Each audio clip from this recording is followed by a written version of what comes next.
Got a 2013 Yukon here that's got the original spark plugs in it and probably 150,000 miles. I'm going to show you how to take those plugs out, all of them, even that hard one, number 8 in the back. Here's everything I'm going to use to change the plugs on this Yukon. Some dielectric tune-up grease, some anti-seize lube for the spark plugs, 8 spark plug replacements. In this case, I'm using these Bosch versions 9602.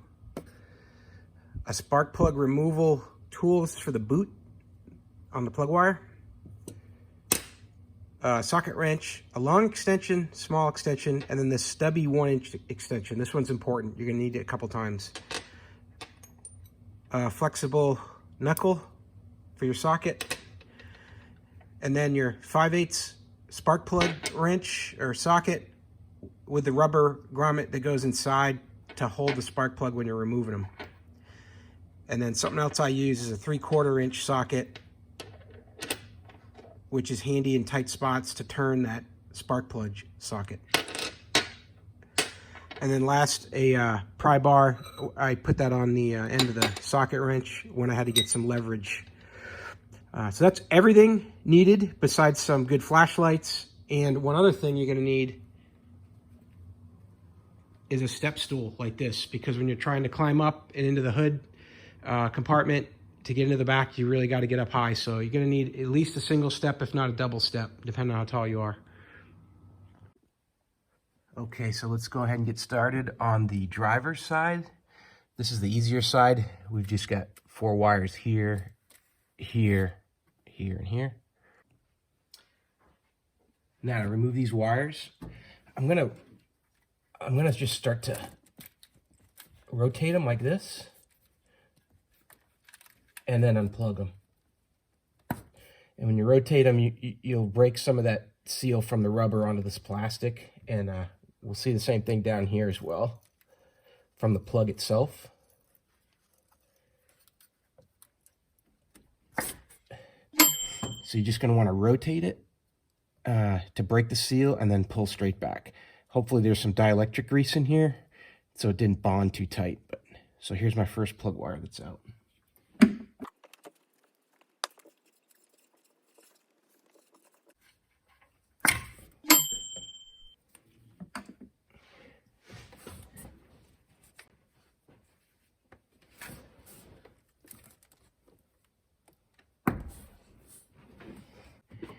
If you get a stubborn one like this, you can use a pair of these plug wire removal tools. And then off of the header or the exhaust, make some leverage, grab that boot, and then pry it off.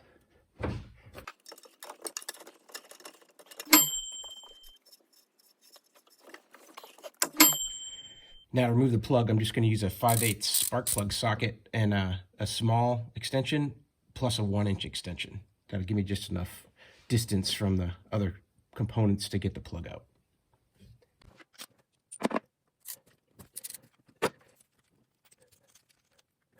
Okay, plug number 1 is out. These are the original plugs on this truck. It's got 150,000 miles. And yeah, they're pretty fried. So they were overdue. Now when you're removing your plugs, something that you want to consider is have a spark plug wrench that has a rubber insert inside it like this. So when you're removing plugs, that will grab the plug and then the plug will come out with the socket.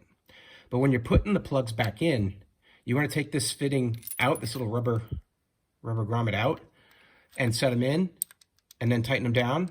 And then when you remove it, you won't end up leaving your rubber grommet here stuck on the plug. In some places in the far back, you might not notice that you did that, and then you got a mess on your hands. So just be conscious of where this thing is at.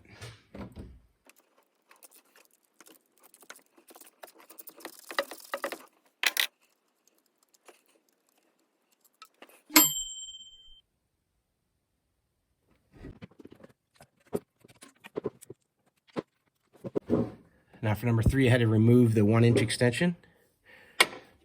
Otherwise, this steering gets in the way.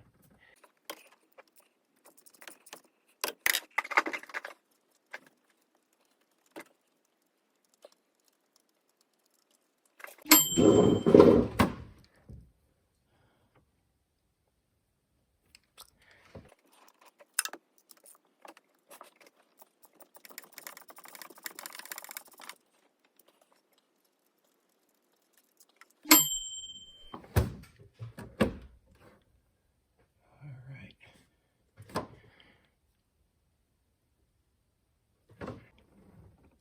going to put a dab of this anti-seize lube on the threads.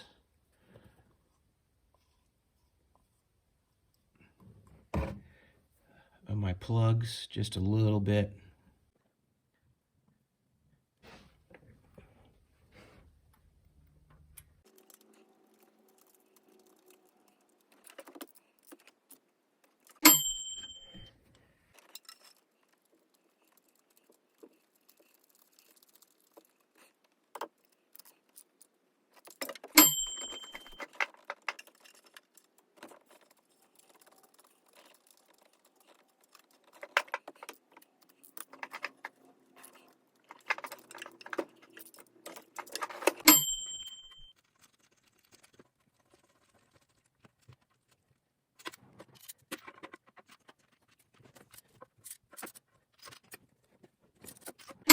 Okay, next I'm going to take a little bit of this dielectric grease.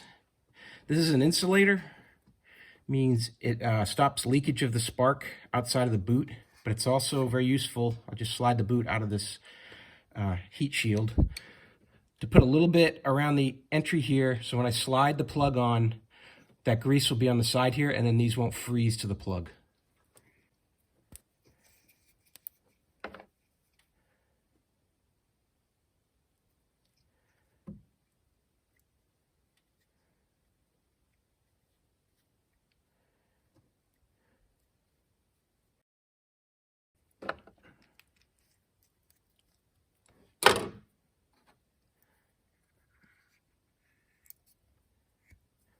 Heat shield back on. Now I'm just going to push this straight onto the plug till I hear it click.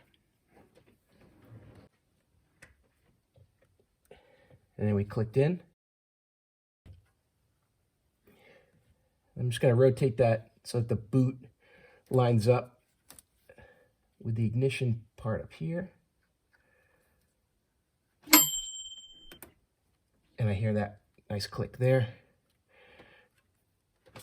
So that one's done.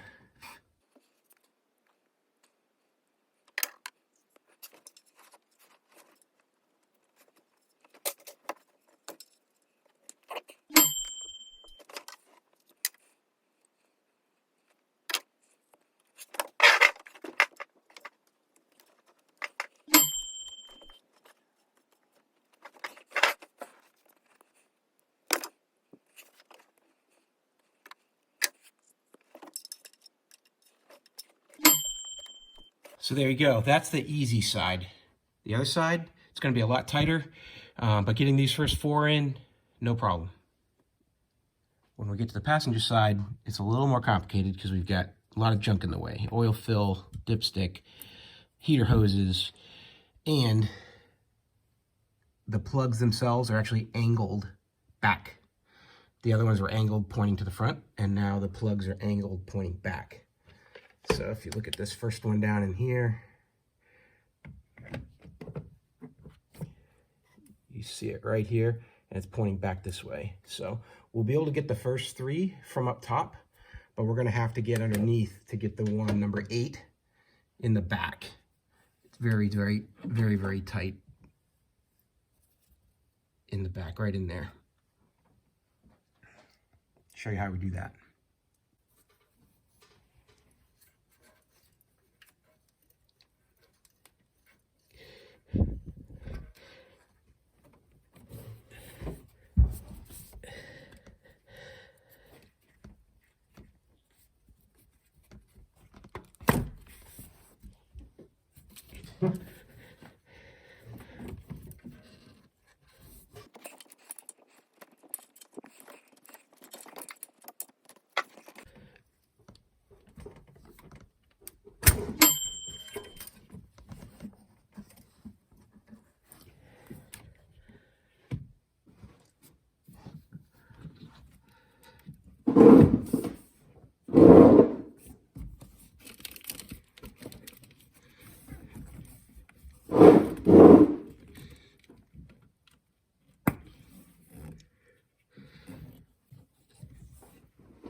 All right, there's number 3.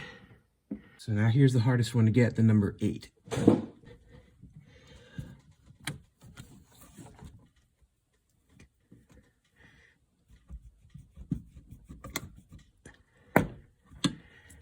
There's the top.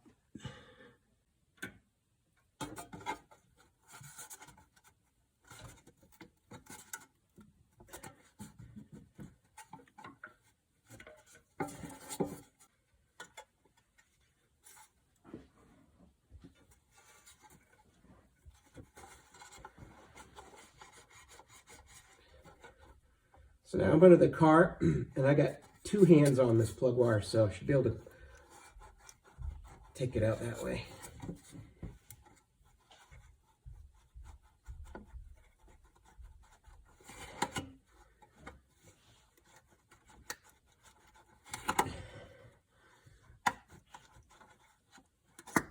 There we go.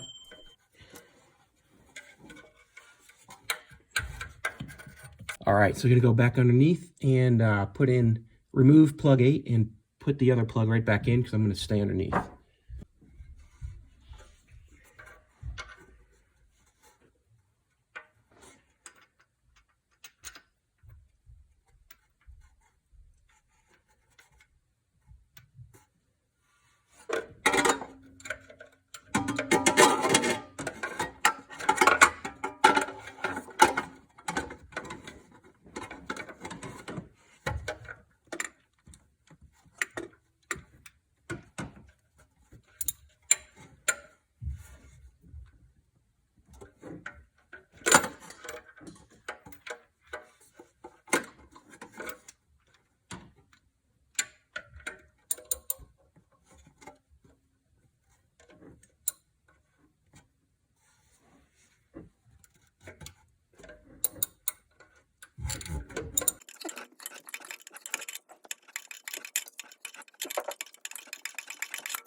There's number 3.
right, number 2.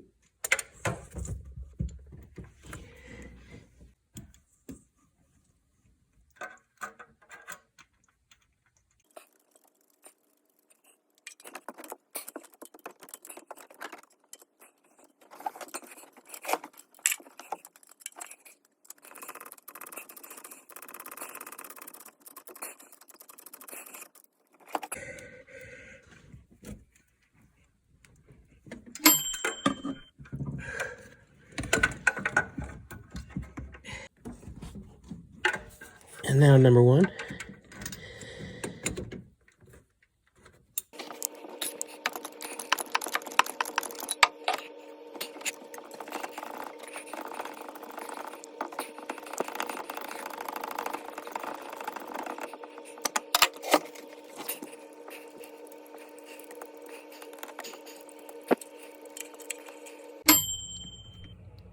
All right, there's our last one.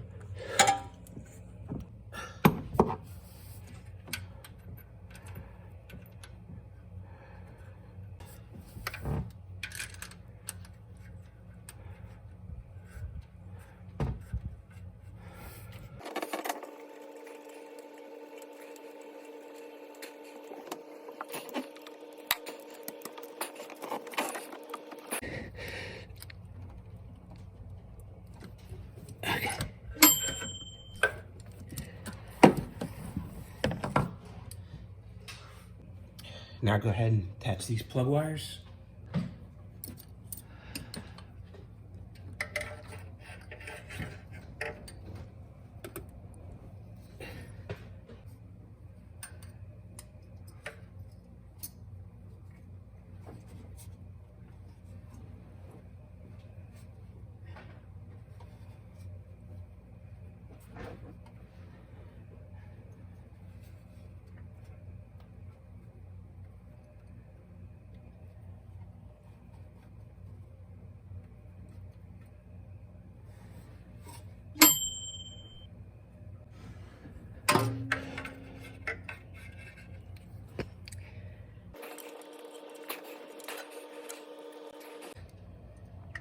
Here's number 3.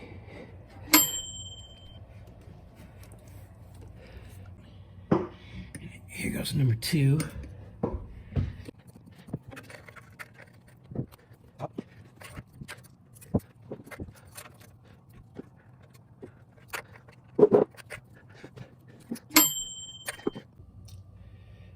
All right, last one.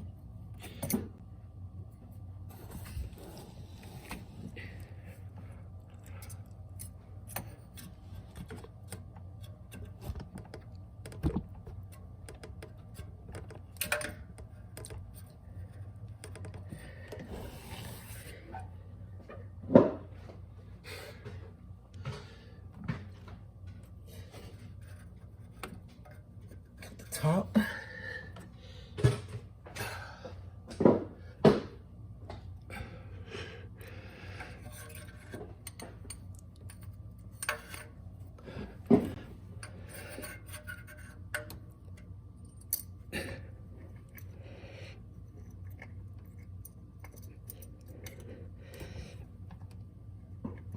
Here we go.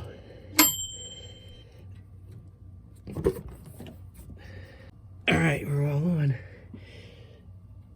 Let's go ahead and fire it up and give it a test. Let's do a quick test run of this truck.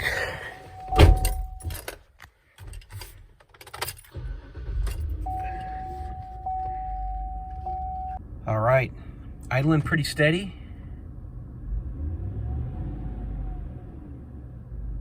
Everything sounds smooth, and main thing is, looking at that tachometer, it was really hopping around at idle.